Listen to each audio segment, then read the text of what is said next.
Welcome back to the Culture of Currency. Here we end this year, and we just bought some more silver. Of course, we do this every single month, just so you can see what happens over time. It is a very, very good thing to do if you have not already started, because the hardest part for any of this is just starting. So we went to Longhorn Gold and Silver, who has been a fantastic supporter of this channel and contributed heavily to the giveaways that we have every single month. We went there, saw Pete. Crazy, as you know, silver is high. We ended up spending $73 an ounce, which seems crazy. At the time, spot was $71.58, and it has since risen to $74, and that was just a couple of days ago. So that is crazy on itself, because the premiums have been washed away. So what did we get for our money? Well, I bought 1 ounce for each of my children, and they wanted some Christmas ounces.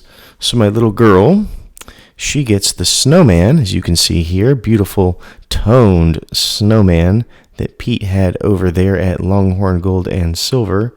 Just a gorgeous little thing. As you can see, this is a 1999 round. They were so worried about Y2K back then. I remembered I was pretty young at that point, but I still remember the Y2K bug. Everybody had opinions on what was going to happen with all the computers that couldn't figure out what happens when the calendar turns over. And if we were worried about computers then, boy, what would happen today when everything seems to be run by some type of computer? So that is what will be going into her tube right here. And then my little boy, this is the one that he got. A cool Santa Claus round, of course, this being recorded the day after Christmas. So he got Santa Claus, as you see, and check out the back here. A snowflake. Beautiful. So really cool piece there. That will be going in his tube.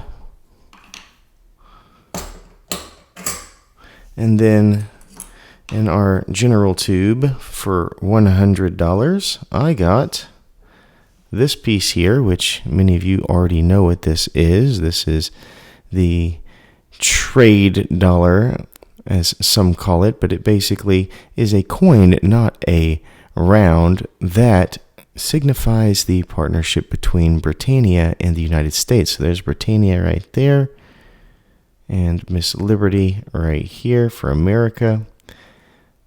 I saw this there and said, you know what? I was going to buy a BU version of this, and I have not pulled the trigger on it for what seems to be over a year now, which tells you I'm not necessarily 100% in love with it, which I'm not. So I was able to get this version for just over spot, and it's not a collector grade, but it's something I can at least check off my list.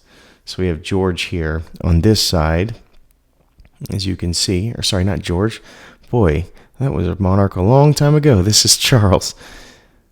And here, once again, we have that. So that was $73. And to round out the 100, we also got two 1964 quarters. If it'll focus, there we are. So 2 quarters along with an ounce of silver for $100 to go in this tube.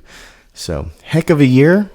In case you didn't know, we are moving on to a new year, and we'll have to figure out what we're going to do in this year. Do we continue to do $100 a month in silver in both the generic version and the premium?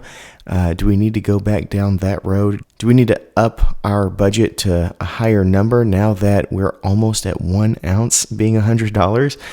Do we need to reassess that? I don't know. My whole channel was built to give you hope so that you could see what $100 a month does, because for some people, $100 a month is all that they can put towards this stuff. I know many others have a bigger number, and that's okay, but I want to show hope. So let me know if I need to reassess the number that I do monthly, or if $100 should be still the path forward. But until next time, please remember to stay classy and current with the culture of currency.